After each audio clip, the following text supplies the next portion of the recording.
Que a paz de Deus, que excede todo entendimento, esteja contigo neste exato momento.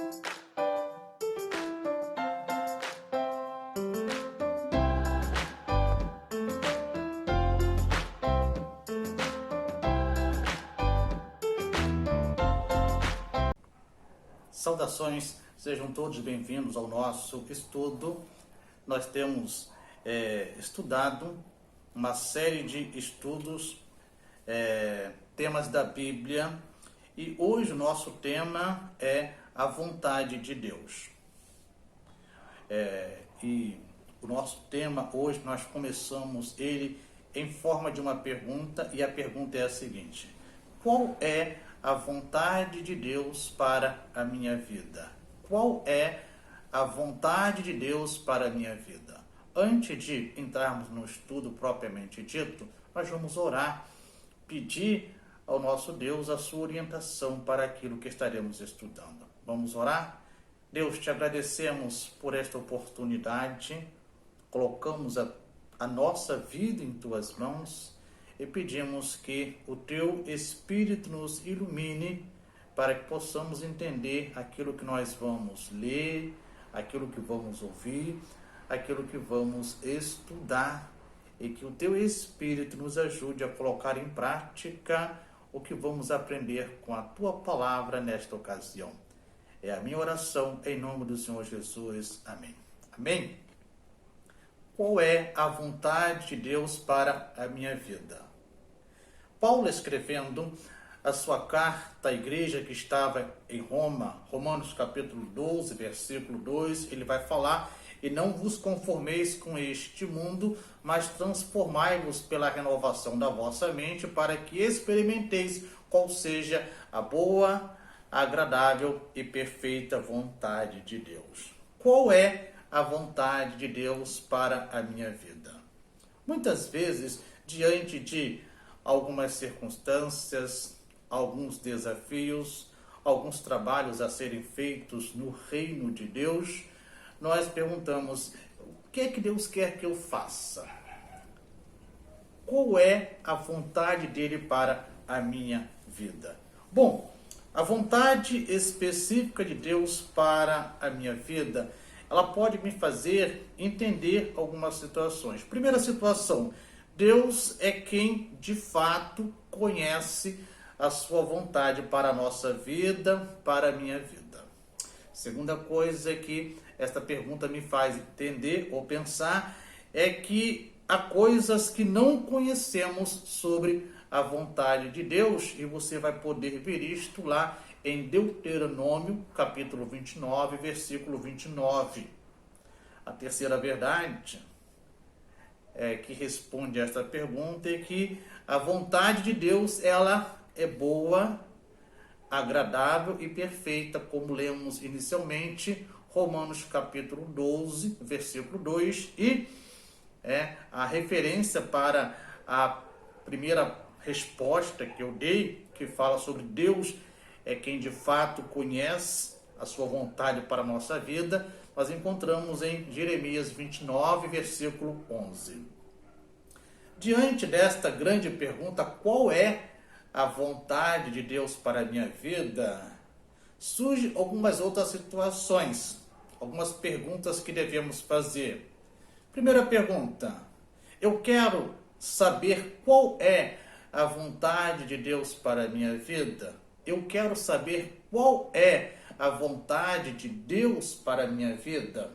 Segunda pergunta: eu quero fazer a vontade de Deus? Eu quero fazer a vontade de Deus. Mateus, ele registra uma parábola contada por Jesus no capítulo 21 do seu evangelho, a partir do versículo 28 até o versículo 32, ele conta esta parábola, a parábola dos dois filhos. Ele começa assim, a partir do versículo 21. Perdão, Mateus capítulo 21, a partir do versículo 28, ele começa assim: o que acham? Havia um homem que tinha 2 filhos. Chegando ao primeiro, disse: filho, vá trabalhar hoje na vinha. E este respondeu: não quero, mas depois mudou de ideia e foi. O pai chegou ao outro filho e disse a mesma coisa. Ele respondeu, sim, senhor, mas não foi. Qual dos dois fez a vontade do pai? O primeiro, responderam eles. Jesus lhes disse, digo-lhes a verdade, os publicanos e as prostitutas estão entrando antes de vocês no reino de Deus.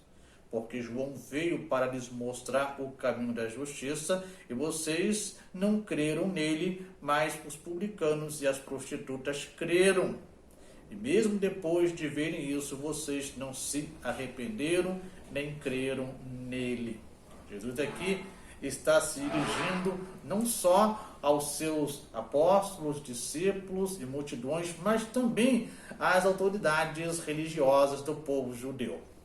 João anunciou de que o Messias estava vindo, de que Jesus era o Messias de Deus que tirava o pecado do mundo, mas eles não o aceitaram como sendo o Messias. Mas aqueles que tinham sido excluídos da sociedade, as prostitutas, os publicanos e tantos outros maus elementos, eles estavam crendo que Jesus era o Messias. Mas qual é a moral desta parábola contada por Jesus? É a seguinte: todos querem conhecer a vontade de Deus, mas nem todos querem obedecer à vontade de Deus.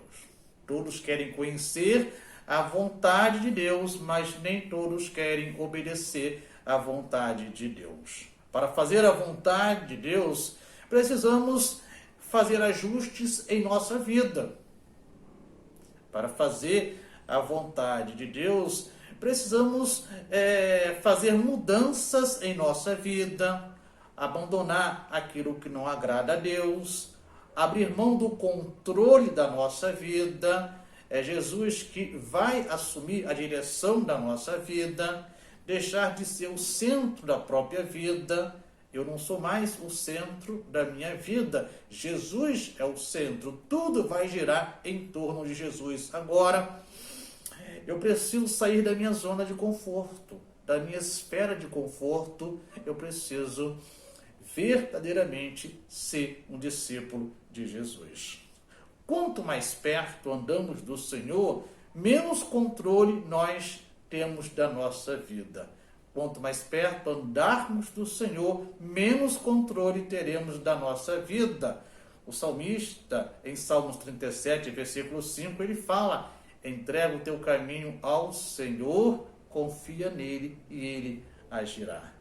Conhecer a vontade de Deus implica em conhecer Deus.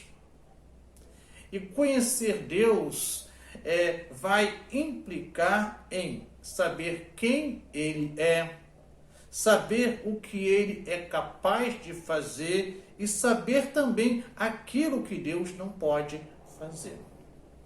Quando nós falamos sobre aquilo que Deus não pode fazer, parece que é uma contradição com o que conhecemos acerca de Deus.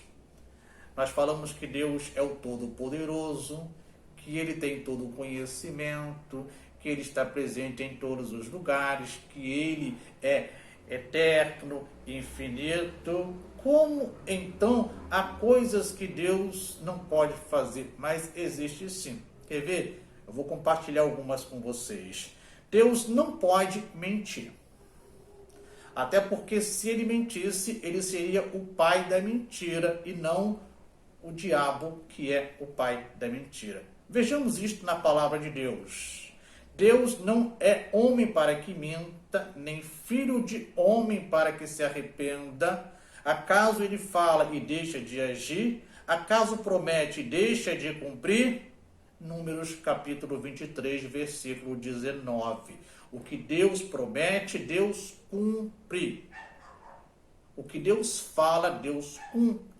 Paulo escrevendo a Tito, no capítulo 1, versículo 2, ele vai dizer: na esperança da vida eterna, que o Deus que não pode mentir prometeu antes dos tempos eternos. O Deus que não pode mentir, ele prometeu na sua eternidade, na eternidade passada, na eternidade antes de existir todas as coisas como as conhecemos. Então Deus não pode mentir. A segunda coisa que Deus não pode, né, é que Ele não pode e nem tenta ninguém a pecar. Deus não pode e nem tenta ninguém a pecar. Ouçam só o que diz a Bíblia sobre isto. Quando alguém for tentado, jamais deverá dizer: estou sendo tentado por Deus, pois Deus não pode ser tentado pelo mal e a ninguém tenta. Cada um, porém, é tentado pelo próprio mau desejo, sendo por este arrastado e seduzido. Então, esse desejo, tendo concebido, dá à luz o pecado, e o pecado, após ter consumado, gera a morte. Então, Deus não pode tentar ninguém a pecar. Tiago, escrevendo em sua carta, capítulo 1, do versículo 13 ao 15, ele vai falar isto, né? Por quê que Deus não pode tentar ninguém a pecar? Porque Deus não pode ser tentado a pecar. Logo, Deus não tenta. Deus nos prova. Deus permite que Satanás nos tente. Mas Deus, Ele mesmo, não nos tenta a pecar. Terceira coisa que Deus não pode, Ele não pode ser infiel. Deus não pode ser infiel. Deus não pode negar a sua palavra. Deus não pode agir contrário ao que está escrito na sua palavra, a Bíblia Sagrada. 2 Timóteo, capítulo 2, versículo 13, encontramos o seguinte: se somos infiéis, ele permanece fiel, pois não pode negar-se a si mesmo. Ainda que você, ainda que eu, ainda que nós sejamos infiéis a Deus, Deus permanece fiel, porque Ele não pode negar-se a si mesmo. Ele não pode negar ao que está escrito na sua palavra. Lucas vai escrever o seguinte: os céus e a terra passarão, mas as minhas palavras jamais passarão. Lucas 21, versículo 33. Os céus vão passar, a terra vai passar, todo o universo vai passar, mas a palavra de Deus, ela permanece. A palavra de Deus que foi produzida lá no Jardim do Éden, e aquela palavra que está aqui na Bíblia, ela ou já foi cumprida, ou está se cumprindo, ou irá se cumprir. Isaías, escrevendo, vai falar que seca-se a erva, caem as flores, mas a palavra do nosso Deus subsiste eternamente. A vontade revelada de Deus para nós está na sua palavra. Como conhecer a vontade de Deus para a nossa vida? É conhecendo a Bíblia, conhecendo a palavra de Deus, porque a vontade dele está revelada na sua palavra, na palavra dele. Eu quero, neste momento, convidá-los para que vocês acompanhem uma leitura que eu vou fazer. Abra a tua Bíblia, se você puder, em 1 Tessalonicenses, capítulo 5, do versículo 12 ao versículo 17, vai ser um dos textos que eu vou ler, tá? Tem outros aqui, mas este aqui ele serve de base para algumas coisas que pretendo compartilhar com vocês. Então vamos lá, versículo 12. 1 Tessalonicenses, capítulo 5, do versículo 12 ao 18, diz assim: agora lhes pedimos, irmãos, que tenham consideração para os que se esforçam no trabalho entre vocês, que os lideram no Senhor e os aconselham. Tenham-nos na mais alta estima, com amor, por causa do trabalho deles. Vivam em paz uns com os outros. Exortamos vocês, irmãos, a que advirtam os ociosos, confortem os desanimados, auxiliem os fracos, sejam pacientes para com todos, tenham cuidado para que ninguém retribua o mal com o mal, mas sejam sempre bondosos uns para com os outros e para com todos. Alegrem-se sempre, orem continuamente, deem graças em todas as circunstâncias, pois esta é a vontade de Deus para vocês em Cristo Jesus. Tá? Eu tenho aqui mais 2 textos, mas não vou ler estes textos. Você poderá depois ler se você quiser. É 1 Pedro, capítulo 2, versículo 16 e 1 Tessalonicenses, agora capítulo 4, no versículo 3 ao 5. A vontade de Deus para nós, para a minha vida e para a tua está revelada na palavra dele. E qual é a vontade de Deus revelada para a nossa vida no texto que li, nos demais textos que eu indiquei para você ler? Vejamos. A vontade de Deus para a nossa vida é praticar o bem, é que pratiquemos o bem. B, honrar os que servem e lideram ao Senhor. Honrar o teu pastor, o teu diácono, o teu líder, aqueles que realmente servem a você, servem a vocês sob o poder e sob a autoridade de Deus. C, viver em paz uns com os outros. É a vontade de Deus para nós. Que nós, como filhos de Deus, como família de Deus, como membros desta família, vivamos em paz uns com os outros. É a vontade de Deus. D, advertir aos preguiçosos, aqueles que deveriam estar fazendo algo de produtivo, mas não estão, adverti-los, exortá-los, orientá-los de que isto não agrada ao Senhor. É a vontade de Deus para a nossa vida. Confortar os desanimados, dar uma palavra de conforto, de ânimo, de motivação, de incentivo àqueles que estão desanimados por algum motivo. E F, ajudar os fracos, aqueles que se sentem fracos na fé, aqueles que são imaturos na fé, aqueles que são os recém-nascidos na fé, ajudar estes, encorajá-los, orientá-los quanto à vida cristã. G, ser paciente para com todos. A paciência é uma virtude que tem que ser buscada, tem que ser cultivada. Ser paciente. Há situações que nós temos pouca paciência ou paciência alguma. Temos que ser pacientes. H, não retribuir o mal com o mal.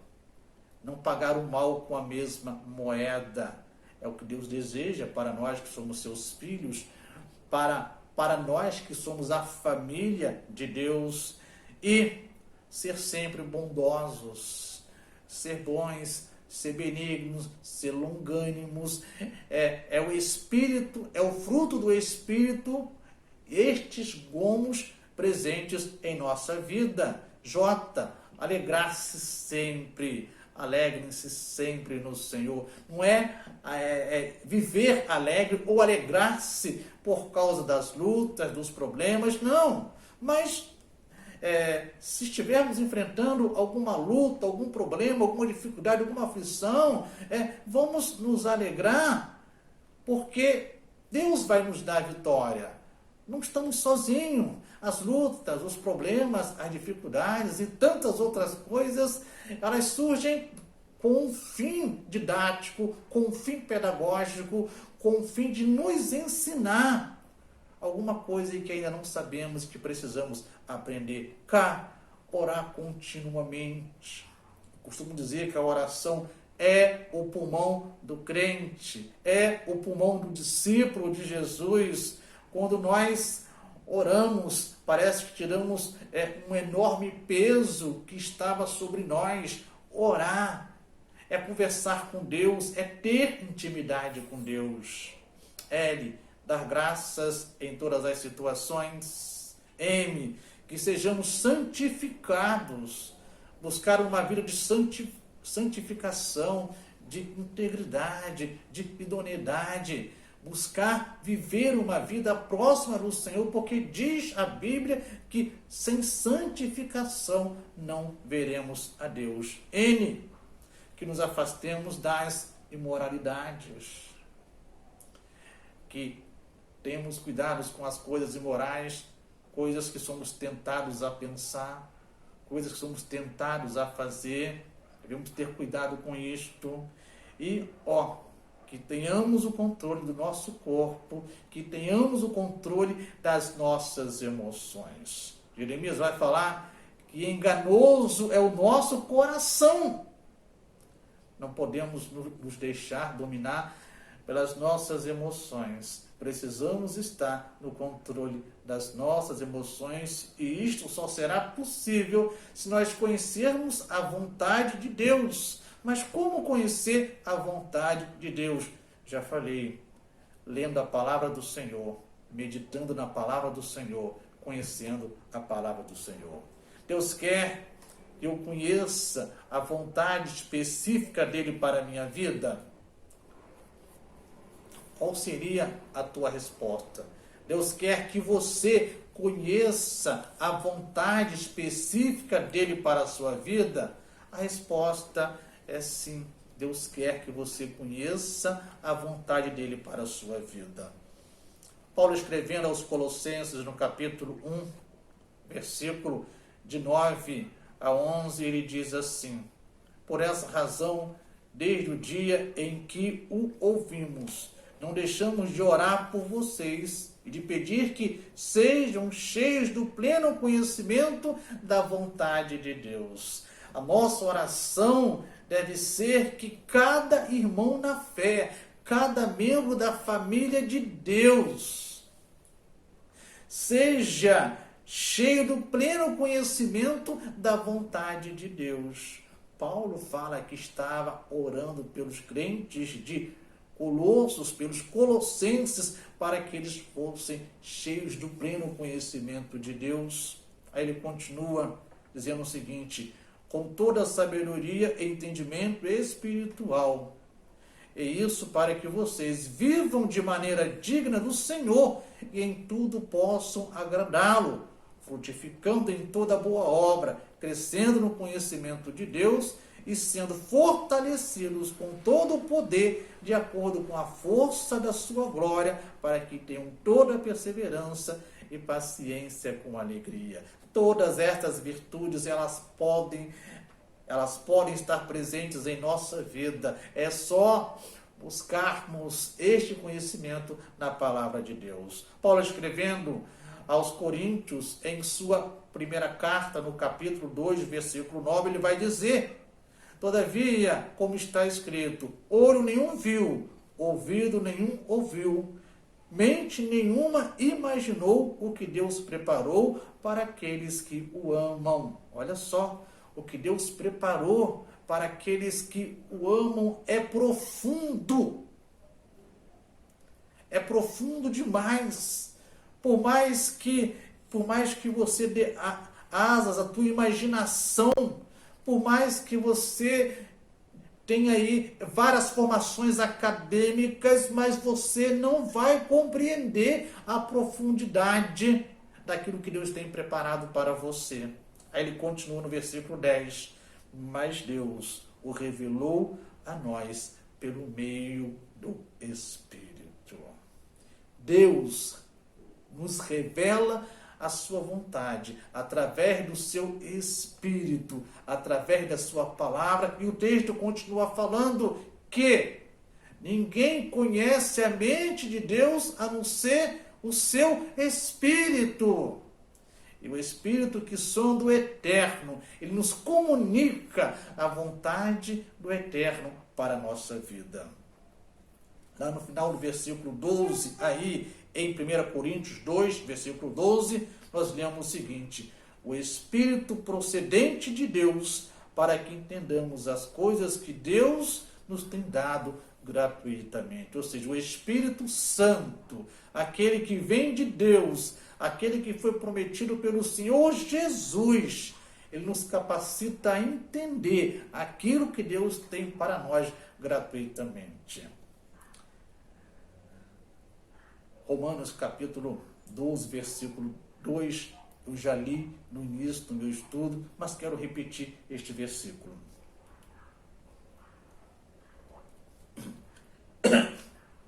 Diz assim: e não vos conformeis com este século ou com este mundo, mas transformai-vos pela renovação da vossa mente, para que experimenteis qual seja boa, agradável e perfeita vontade de Deus. Este versículo nos ensina algumas verdades, e a primeira delas é que não podemos imitar o comportamento e os costumes deste mundo.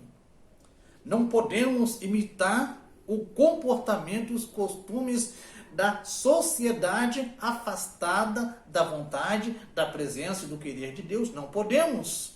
Segunda verdade que o texto nos ensina, devemos deixar que Deus nos transforme por meio da mudança em nosso modo de pensar, né?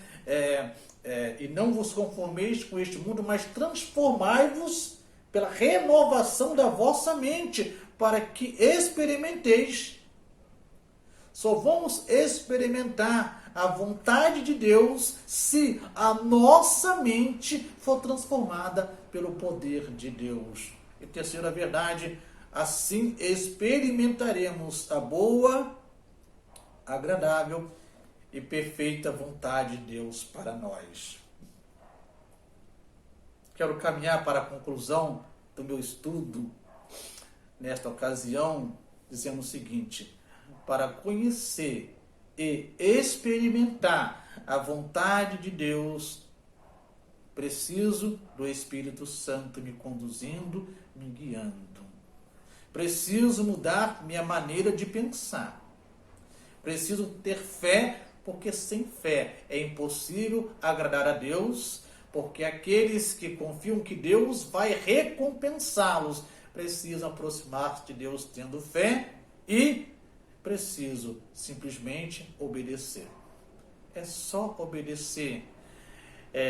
Deus prefere a nossa obediência aos nossos sacrifícios. Deus não quer sacrifícios da nossa parte, Ele quer que nós sejamos obedientes à palavra dEle, aos mandamentos deles. E eu quero terminar te fazendo uma pergunta. Você que está me ouvindo e me vendo, quer conhecer e experimentar a vontade de Deus na sua vida? Você quer conhecer e experimentar a vontade de Deus na sua vida? Que a tua resposta seja sim. E você vai conhecer e experimentar esta vontade se você ler a Bíblia, se você meditar na Bíblia, se você parar para ouvir a voz de Deus. Quero terminar meu estudo orando com você. Senhor, te agradecemos pela oportunidade que o Senhor nos dá de podermos ler a Tua Palavra, estudar a Tua Palavra e meditar na Tua Palavra. Senhor, nós sabemos que a Tua vontade para a nossa vida, ela é boa, agradável e perfeita. Senhor, ajude-nos a buscar a realização desta vontade em nossa vida. Ajude-nos a meditar na Tua Palavra, ajude-nos a praticar a Tua Palavra em nosso dia a dia. Que Teu Espírito possa estar nos ensinando, nos conduzindo pelos caminhos que o Senhor quer que nós andemos por eles. É a minha oração em nome do Senhor Jesus. Amém. Que a paz de Deus, que excede todo o entendimento, esteja com todos vocês, onde quer que vocês estiverem, e até o nosso próximo encontro, quando estaremos estudando mais um tema da Bíblia.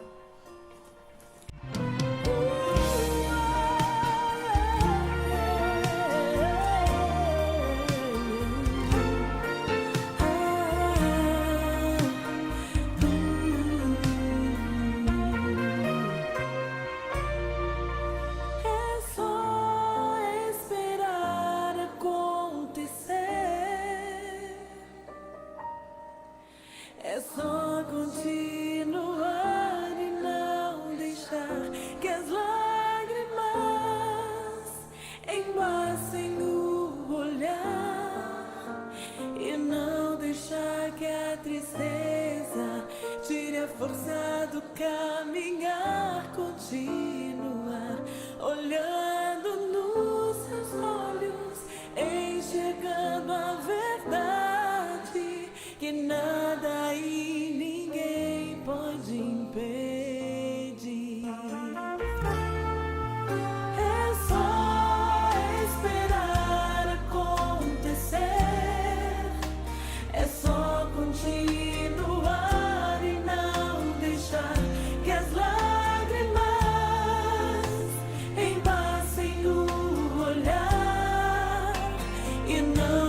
chegar atrasado, mas adiantado também ele não chega, viu? Ele tem uma hora certa e às vezes não é a nossa. Espera, vai acontecer. É só esperar acontecer. É só continuar e não deixar que as lágrimas embaçem o olhar e não deixar que a tristeza tire a força do caminhar, continuar olhando nos seus olhos, enxergando a verdade que nada e ninguém pode impedir. Chama esse nome. Jesus, plano melhor,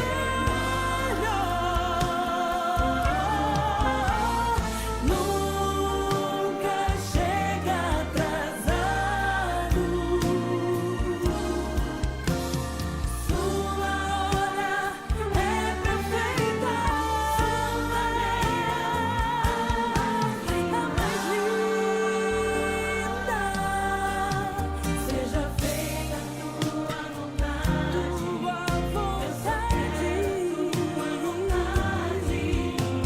assim na terra como no céu. Jesus.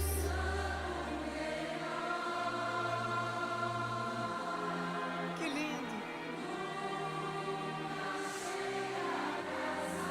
Eu gostaria que você visse que há anjos de Deus aqui.